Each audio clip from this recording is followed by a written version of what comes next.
volvieron atrás, según 2 de Pedro 2:21, entonces quiere decir que perdieron la salvación. Ahora, esta lección tiene como propósito ayudarle a usted a poder interpretar correctamente 2 de Pedro, capítulo 21 al 22. Porque mira, hay pasajes que si se sacan de su contexto, pueden cambiar completamente el mensaje del Evangelio. Y 2 de Pedro 2:21 al 22 es uno de ellos.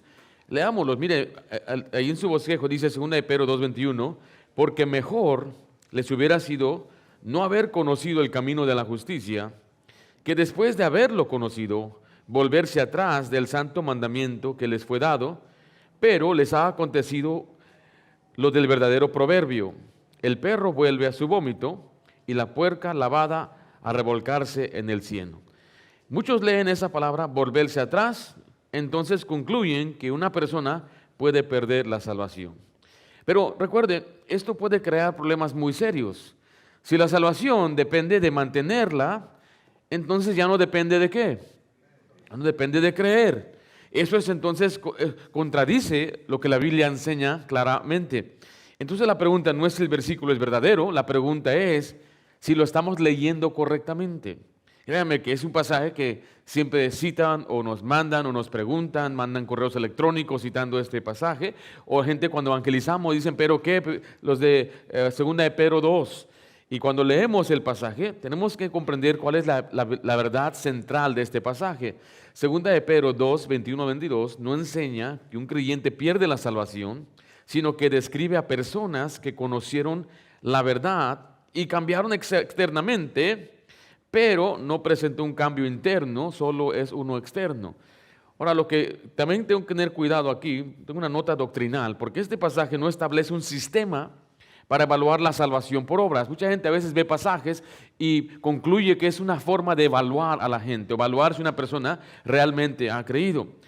Esto importa porque una mala interpretación puede añadir obras a la salvación o al evangelio, puede quitarle la seguridad de salvación a una persona y puede confundir lo que significa creer. Pero cuando uno entiende correctamente este pasaje, entonces el evangelio permanece claro, la salvación sigue siendo creyendo en Cristo y la Biblia se interpreta en armonía. Entonces tenemos que interpretarla en armonía, significa no sacar un pasaje aislado y aplicarlo a todo. Pero este pasaje en su contexto, como mencioné, no se trata de creyentes, se trata de falsos maestros. Ahora mire, voy a explicar, voy a desarrollar más esto, porque el pasaje aquí no dice que creyeron o no creyeron. Voy a enfocarme en lo que el pasaje está diciendo. Y a la luz de otros pasajes, voy a entonces a tomar una aplicación o voy a interpretar ciertas partes de este pasaje. Y para entenderlo, vamos entonces a entrar a nuestro estudio, como lo hemos hecho cada semana, comenzando con la importancia de la pregunta. ¿Por qué importa esta pregunta? La pregunta completa es la siguiente. Enseña 2 de Pedro 2:21 al 22 que un creyente puede perder la salvación. Ahora, hay variaciones de esta pregunta. A veces se hace la pregunta así: ¿se pierde la salvación si alguien se aparta? Volver atrás prueba que nunca fue salvo o que perdió la salvación. ¿Depende la salvación de mantenerse? Ahora recuerde, es importante esta pregunta porque si el texto no se entiende bien o si el texto enseña que la salvación se pierde, entonces ya se añade desempeño al evangelio, quita la seguridad y confunde el mensaje sencillo de salvación por fe y gracia. ¿Están conmigo, hermanos? Ahora, ¿cuáles son los extremos? Hay extremos que pueden convertir esto en un sistema de obras y hay gente que simplemente lo ignora, dice, no, ese pasaje es irrelevante, pero para nosotros como iglesia no podemos ignorar ni un pasaje. Cada pasaje debe ser explicado, cada pasaje debe ser analizado, estudiado, pero a la luz de todas las escrituras y a la luz del contexto. ¿A quiénes de ustedes han escuchado este pasaje como una prueba de que una persona puede perder su salvación? ¿Hay alguien aquí? ¿Puede levantar su mano? Ahora, si usted no lo ha escuchado, pero esto le digo para que se prepare, porque yo no quiero que después usted escuche a alguien y se desanime, empiece a confundirse. El propósito de estas clases es que usted forme una cosmovisión bíblica y vea cómo analizo yo el pasaje, o cómo analizamos los pastores o los maestros fieles, quiero incluirme dentro de ellos, para que usted también pueda aprender a estudiar y a responder a esto, porque detrás de cada pregunta siempre hay una suposición. Y la suposición es esta: estas personas eran creyentes verdaderos que luego se perdieron. Dice, regresaron al vómito, es como la puerca que regresó a su lodo. Mire, muchos cristianos aceptan a Cristo, están en la iglesia, pero después se apartan y así es como pierden la salvación. Esa es la manera que ellos explican eso. Ahora, ¿por qué es importante? Bueno, recuerde, porque estas personas, se supone que si ellos creyeron y perdieron la salvación, eso pone un error, pone un problema en la seguridad de salvación. Pero aquí va la respuesta simple, sencilla. Este pasaje describe, ¿a quiénes? ¿A quiénes describe este pasaje? A falsos maestros. Y estos nunca fueron salvos y estos no fueron creyentes que perdieron salvación. Ahora, quiero que usted analice eso en las Escrituras. Usted va a ver pasajes donde hay gente que nunca fue creyente. Nunca fueron salvos. ¿Por qué no fueron salvos? Porque no pusieron su fe en Jesús. Porque ellos confiaron en otras cosas. Pueden aparentar ser religiosos. Pueden aparentar tener apariencia de piedad, dice Pablo. Pero la eficacia va a ser, ellos van a negar la eficacia de la salvación. Y los fariseos son un ejemplo perfecto, religiosos, celosos, pero dice la Biblia que los judíos, Pablo habla de ellos en Romanos 10, ellos son celosos, pero no tienen el conocimiento correcto bíblico. Entonces, aunque ellos tengan religiosidad, no significa que son salvos. Y lo voy a explicar en un momentito, dándole ejemplos de personas que yo conocí personalmente, que yo vi cambios en sus vidas de ellos, vi que ellos se reformaron, pero ellos nunca creyeron en Jesucristo. Y esto lo sé porque ellos no iban a una iglesia bíblica de salvación, creen en la salvación por obras. Pero eso aún, la iglesia les enseñan a vivir en santidad, en separación, y pueden hacer muchas cosas que un creyente debe hacer, pero eso no significa que son creyentes. ¿Sí me estoy explicando? Por otro lado, no quiero ir a la exageración, decir, mira, este hermano no tiene obras, no tiene evidencias, no es salvo, porque eso tampoco es cierto. No podemos ignorar toda la Biblia, tenemos que tener una postura completa escritural. Así que vamos a dar entonces la respuesta bíblica razonada. Note entonces, en primer lugar, el contexto identifica a los falsos maestros. Y Pedro declara que está hablando de falsos maestros, en 2 de Pedro 2:1. ¿Están conmigo ahí? Dice, pero hubo también falsos profetas entre el pueblo, como lo habrá entre vosotros. ¿Qué cosa dice ahí? Falsos maestros, mire, que introducirán encubiertamente herejías destructoras. Esta frase es impresionante. Y aún negarán al Señor que ¿qué? Que lo rescató, atrayendo sobre sí mismo destrucción repentina. Aquí Dios los describe como personas que niegan a Jesús. Y ellos comprenden que Jesús los rescató. Jesús es el rescate de todos. Este pasaje es problemático para una salvación, elección particular, porque este pasaje claramente habla que el rescate puede ser negado. Y aquí estos hombres son falsos maestros que ellos vienen a las iglesias para tratar de desviar a los creyentes. Dice la Biblia en Hechos, arrastrar tras sí a los discípulos para desviarlos de la verdad e introducen doctrinas destructoras. Ahora, hay personas que enseñan cosas que no son verdad, pero hay una gran diferencia cuando es una herejía destructora. Una herejía destructora se refiere a algo que desvía a la gente para que ellos no crean en Jesús, para que ellos vayan a la condenación. O sea, tener diferentes posturas de cierta doctrina no es nada malo, podemos discutir ciertas cuestiones, pero cuando se trata de la salvación, eso no está en debate. Eso es una herejía destructora. Entonces, estos falsos maestros hablan claramente que no eran creyentes fieles, ellos no eran aquellos que fallaron, sino personas que enseñan error y terminan en destrucción. ¿Sí veo al final del versículo? Ellos terminan en la destrucción. Pero note conmigo ahí en Mateo 7:15. Mateo 7:15 dice, guardaos de ¿quiénes? De los falsos profetas que vienen a vosotros, mire, con vestidos de ¿qué? De ovejas, pero por dentro son lobo rapaz. Es el mismo contexto cuando dice, por su fruto los conoceréis. Muchos en aquel día dirán, Señor, Señor, en tu nombre hicimos milagros. Pero, ¿de quiénes se trata este pasaje en Mateo 7? De falsos profetas. Pero note que vienen vestidos ¿de qué? De oveja. ¿Por qué una oveja? ¿Por qué usa la Biblia oveja? Porque una oveja no es algo que no es algo que amenaza. Vemos una ovejita y rápidamente, ¿qué queremos hacer? Quieren algunos tocarla, sacarse fotos. La oveja no muerde, la oveja no te va a hacer daño, pero el lobo sí. Si usted ve un lobo, ¿qué va a hacer? Va a soltar sus zapatos, hermana, y va a correr, ¿correcto?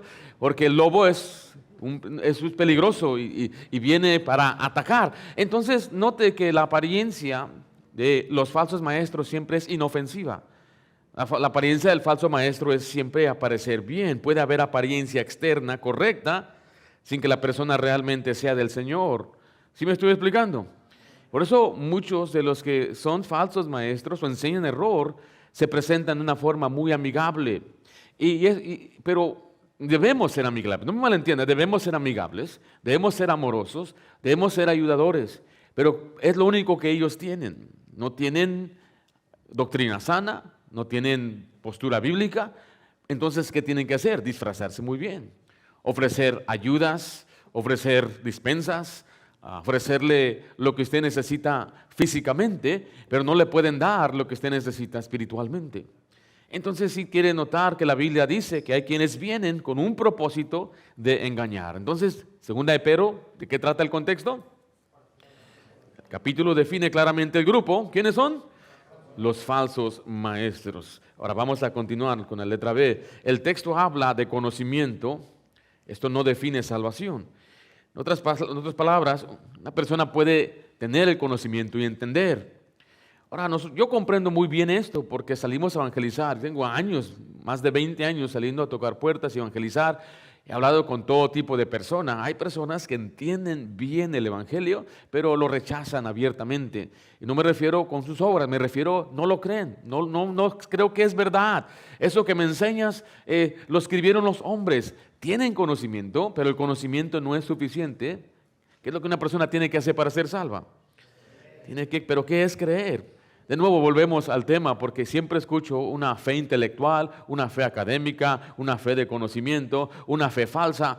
Nada de eso es bíblico, ¿correcto? Son calificadores que no están en las Escrituras o categorías que no están ahí. La fe bíblica es ¿qué? ¿Qué significa eso?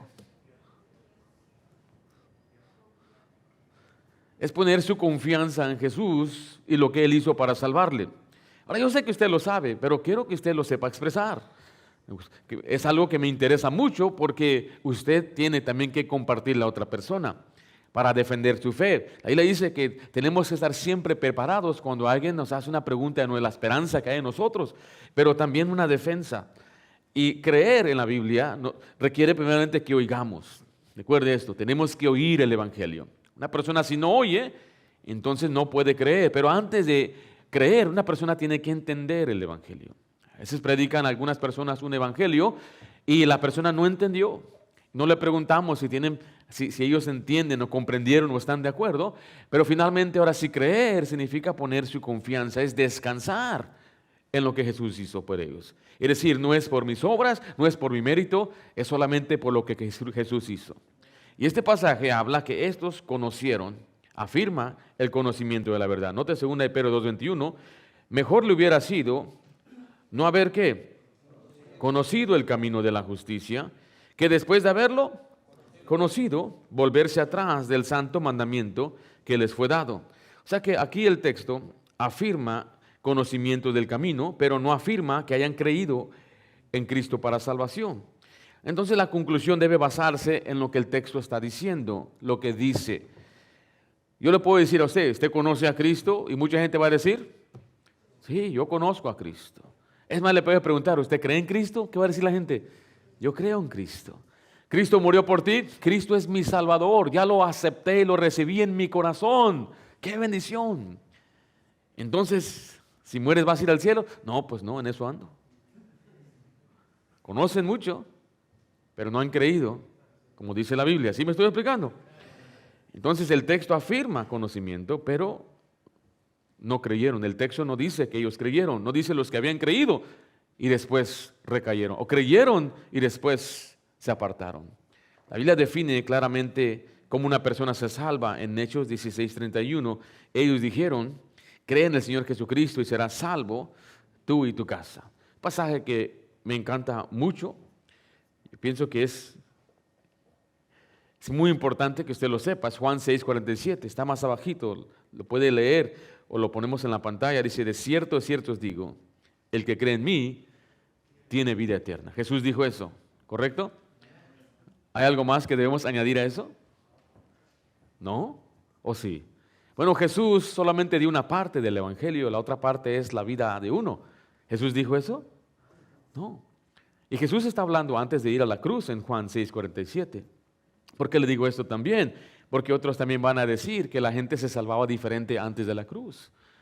Pero antes de la misma cruz, Jesús está ofreciendo vida eterna al creer en Él. O sea que la salvación siempre ha sido por fe, desde el inicio. Abraham creyó a Dios y su fe le fue contada por justicia. ¿Sí me explico? Entonces, el texto habla de conocimiento, pero aquí no define salvación. Leamos letra C. Hubo limpieza externa, no hubo afirmación de nuevo nacimiento. No quiero que usted piense que soy negativo lo que voy a decir. Yo tenía un vecino era tremendo vecino. Bueno, era vecino de nuestra familia, yo era un muchacho. Él vivía en la mera esquina de nuestra calle. Y siempre que llegábamos a la casa, ellos tenían las ventanas abiertas y se veía todo hacia adentro. Y era pues, gente que no conocía del Señor. Había borracheras, había peleas. Sus hijos a veces estaban afuera porque sus padres estaban peleando y se oía desde la esquina la gritadera. Mi papá les había invitado a la iglesia, ellos no estaban interesados. Me acuerdo un día regresar de nuestra iglesia y pasar por esa cuadra, las ventanas abiertas, se veía en la mesa él sentado con otro hombre y otra mujer y la Biblia abierta. ¡Wow! Que estuvo impresionante ver eso. Después veíamos a su familia ya diferente, hablar diferente. Y los domingos ellos salían y las mujeres salían con un velo en la cabeza. Apostólicos. Yo no estoy hablando mal de la gente apostólica, pero la doctrina apostólica no se basa en una salvación por fe, salvación por obras. Y vi cómo cambiaron, vi cómo dejaron de tomar, ya no había griterías. Sus hijos empezaron a cambiar. Hubo un cambio drástico en la vida de ellos. ¿Pero son salvos? Después de hablar con ellos, y ellos decían, uno tiene que perseverar, guardar obras, portarse bien. Entonces, ¿es una salvación por fe o no? Hasta niegan a Jesús, no niegan a Jesús su deidad. Niegan que Jesús y el Padre son el mismo, no hablan de la Trinidad. Niegan doctrinas que nosotros creemos que son fundamentales. Note, hubo cambios, muchos cambios. ¿Buenos? Aparentemente había una familia ya unida, con amor, dejó de tomar, dejó de andar en la calle, se empezó a enfocar en su familia, estaba intentando guardar la ley, ser bueno. Hubo una reforma, hubo un cambio externo, pero hubo un nacimiento nuevo. En base de lo que él me explicaba a mí, su salvación no se basaba en la obra de Jesús. Su salvación se basaba en sus obras. Ahora, quiero que comprenda esto, porque a veces esto choca con aquellos que dicen una persona realmente salva va a hacer todos los cambios. Pero hay gente que hace realmente los cambios y no son salvos. Pueden ser mormones, pueden ser testigos de Jehová, pueden ser adventistas, pueden ser una iglesia cristiana, entre comillas. Y eso se lo estoy diciendo no para criticarlos, pero para que usted comprenda. No, tenemos que ver un equilibrio bíblico. Un cambio externo no significa que fueron salvos. Yo les he explicado, una vez estábamos evangelizando, un hermano vino apresurado, quería que yo fuera a hablar con un hombre. Después de que nos habíamos desocupado, pues lo acompañé. Eran como la 1:30. Terminamos a la 1:15. Eran la 1:30. Y me estaba explicando, este hombre es mexicano, se convirtió al Islam. Algunos se acuerdan de esto que les he contado aquí una y otra vez. Él cambió y él dice que la religión verdadera es el Islam. Cuando llego, ya se había ido al trabajo, pero ya estaba la mamá de él, una mujer mexicana, vestida completamente con el atavío de una islámica. Hijab, los vestidos largos hasta el piso. Todos sus hijos igual. Y ella me empezó a animar a mí a que me convirtiera al Islam, que es la religión verdadera. La lógica de ella era esto. Mi hijo era esto, era aquello. Era desobligado, era borracho, andaba en vicios, le era infiel a su esposa, la maltrataba, le pegaba, pero ahora él está bien. Dice, Él pasó por los testigos de Jehová, pasó por los cristianos, pasó por todos. Dice, nada de uno de ellos le ayudó hasta que llegó al Islam. Entonces, en base de ella, recuerde, están hablando de cambios externos como la base de su salvación. ¿Sí me estoy explicando? Pero la salvación es por fe en Jesús. ¿Eso trae cambios automáticos a su vida?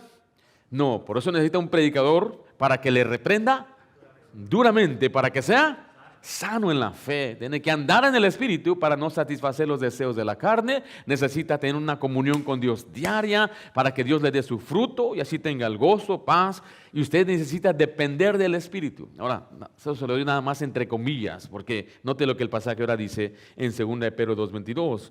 Pero les ha acontecido el verdadero proverbio: el perro vuelve a su vómito y la puerca lavada a revolcarse ¿en qué?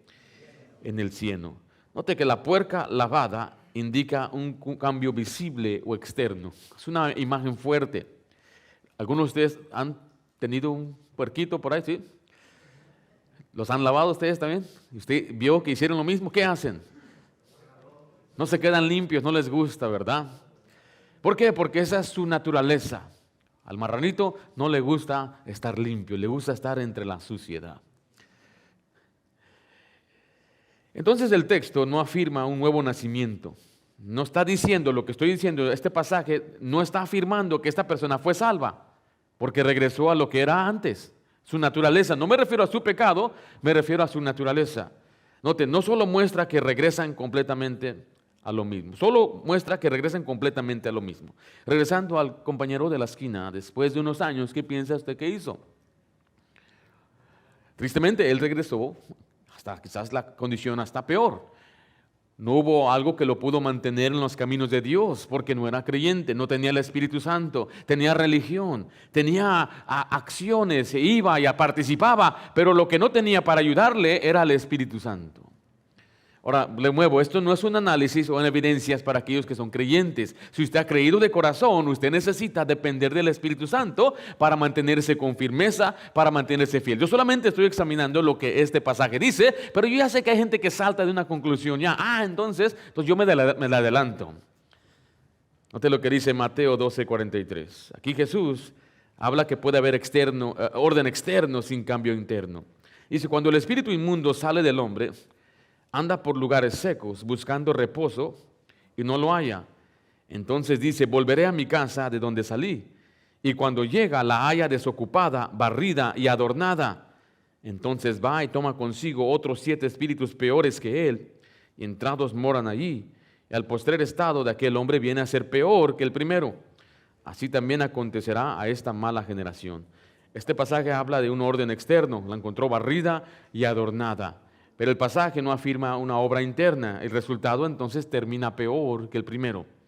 ¿Qué estamos observando aquí? Es que puede haber limpieza externa. Los falsos maestros aquí en este pasaje tuvieron una apariencia de piedad, pero no mencionan nada este pasaje de nuevo nacimiento, de creencia, sino que ellos volvieron a su naturaleza de personas no salvas o que no han creído en Cristo. Letra D, el regreso total confirma la descripción del pasaje. Pedro usa proverbios para describir un regreso completo. Segunda de Pedro 2:22 dice, pues les aconteció el verdadero proverbio, el perro vuelve a su vómito y la puerca lavada a revolcarse en el cieno. Pedro aquí no está dando un sistema de evaluación espiritual, está describiendo nada más que después de exposición, limpieza interna, regresan completamente a lo mismo. Y Juan aclara que salir manifiesta la realidad. Ahora quiero que sepa, ¿de quién está hablando este pasaje en 2 de Pedro? Falsos maestros. Sí, Primera de Juan es otro pasaje, o varios pasajes en ese libro que se usan para confundir a la gente. Usted tiene que comprender las audiencias o las personas mencionadas. Empieza con Juan, él es el escritor. Después son los creyentes, él se refiere a ellos como hijitos. Y les explica que ellos han sido salvos, que necesitan ellos reconocer, venir a Dios y confesar sus pecados. Dice que nosotros tenemos la propiciación y si alguno pecare, tenemos a Jesús como nuestro abogado. Pero después les empieza a advertir de los falsos maestros. Y usted va a encontrar la frase, el que dice. El que dice se refiere a los falsos maestros. No se refiere a cualquier hermano. O este hermano dice, no. Este contexto está hablando de aquellos que son anticristo. El pasaje usa esa frase, son anticristo. Están en contra de Cristo. Estaban con nosotros, pero no eran de nosotros. No diga eso de cualquier hermano que se va de la iglesia. Es un pasaje fuerte. No, ese hermano estaba con nosotros, pero ya no está con nosotros. No, ese contexto está hablando de falsos maestros. En los tiempos de Juan, ellos no tenían la Biblia. Es más, la mayoría ni leer sabían. Entonces Dios les dice que tienen la unción. Esa unción les va a enseñar todas las cosas. Ellos tienen que probar los espíritus. Nosotros no tenemos que probar espíritus como ellos. Nosotros tenemos la Biblia. Nosotros podemos saber si lo que dicen es verdad o es falso.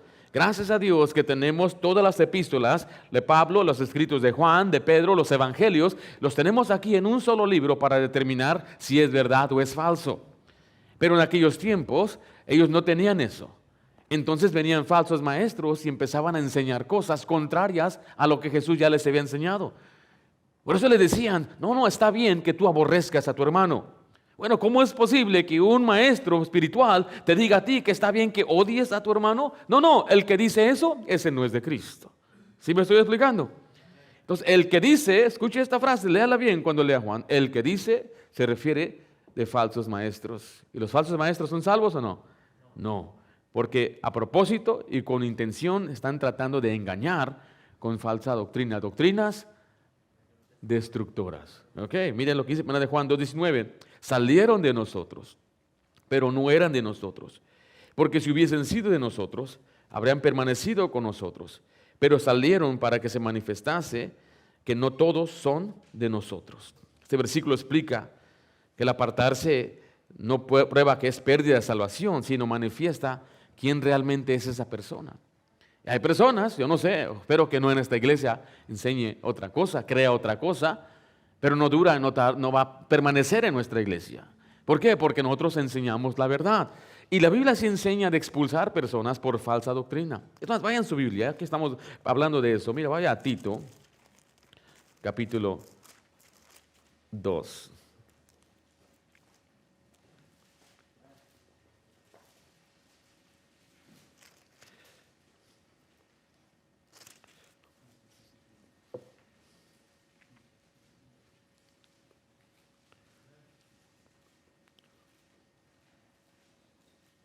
Capítulo 3, dice el versículo 10, Tito 3:10. Al hombre que causa divisiones, y estas divisiones son doctrinales, después de una y otra amonestación, ¿qué dice? ¿Qué significa desecharlo? Tienes que tirarlo, expulsarlo, decir, usted no puede estar aquí porque usted viene a causar división doctrinal. Entonces vemos claramente que no todos, el pasaje dice, no todos los que vienen a una iglesia van a tener el mismo entendimiento. Y hay gente que con esa intención viene, entra a las iglesias. Pablo decía que él lo decía con lágrimas, que cuando él se vaya van a entrar lobos rapaces para arrastrar a los discípulos tras de sí. En otras palabras, va a haber gente que viene con la intención de dividir, de causar división doctrinal en la iglesia. Entonces, este pasaje nos confirma eso. El regreso de ellos confirma que no eran de nosotros, no son parte de la sana doctrina. Y por último, letra E, la interpretación debe armonizar con el Evangelio. Note que la salvación es por gracia. Recuerde esto, la salvación es por gracia mediante la fe. Segunda Efesios 2:8, lo citamos cada semana aquí, porque por gracia sois salvos por medio de la fe. Y esto no de vosotros, pues es don de Dios. Miren, no por obras para que nadie se gloríe. La salvación no depende de mantenerse o de comportamiento, de obras. Dice la Biblia, el que cree tiene vida eterna. Juan 6:47 dice, de cierto os digo, el que cree en mí, ¿qué tiene? Vida eterna. Y la vida eterna se recibe al creer, no al perseverar en conducta. Cuando una persona cree. Ok, terminamos con la aplicación. Llamo esto la discusión guiada. Si alguien le pregunta a usted, le hace esta pregunta, hay una respuesta clara que usted puede hacer. El pasaje describe falsos maestros que nunca fueron salvos, no habla de creyentes que perdieron la salvación. Y el pasaje describe no establece un método para probar la salvación. Está solamente describiendo a estas personas. Enseguida, note conmigo el enfoque del Evangelio. Siempre que hablemos con una persona, tenemos que volver a enfocarlo a la salvación, que es por creer en Jesús. Que dice Juan 3:16, porque de tal manera amó Dios al mundo, que ha dado a su Hijo unigénito, para que todo aquel que en él cree no se pierda, mas tenga vida eterna. El enfoque en el Evangelio es creer en Cristo, no examinar tus obras. Aplique correctamente el pasaje. No confunda conocimiento con fe en Cristo Jesús. Romanos 19, que si confesares con tu boca que Jesús es el Señor y creyeres en qué, en tu corazón que Dios le levantó de los muertos, serás salvo. Es creer de corazón. La salvación no es solo conocer, sino creer en Cristo. Este pasaje no enseña que la salvación se pierde. Enseña que hay falsos maestros. Hay conocimiento sin creer en Cristo. Hay cambio externo sin que el texto afirme un nuevo nacimiento. Y aquí le pregunto a ustedes de nuevo, ¿usted ha creído en Cristo como su Salvador? Si usted está aquí en esta mañana, quizá nos visita, ¿usted está seguro, segura que usted iría al cielo con Dios? Ahora hablamos de esto porque la vida es frágil y es insegura, no la tenemos comprada. La gente muere cada día. La gente habla de prepararse, pero la Biblia no habla nada de eso. La Biblia habla solamente de poner su confianza en Jesucristo. La Biblia habla entonces de un Salvador. Nosotros somos pecadores y por nuestro pecado estamos destituidos de la gloria de Dios. No hay justo ni aun uno. No hay ni una sola persona que pueda declararse justa delante de Dios. Por eso Dios tuvo que extender su propia justicia a través de Jesús. Y si una persona cree en Jesús, pone su confianza en Él, recibe el perdón de pecados, la justicia de Cristo, una posición legal, el pecado ya queda absuelto por medio de Jesucristo, quien es nuestra propiciación. Entonces note que la salvación bíblica depende de que usted confíe en eso, lo que dice la Biblia, no lo que usted hace, no lo que usted es. No es un sistema este pasaje en 2 Timoteo para examinar obras, es una advertencia sobre aquellos que nunca han creído.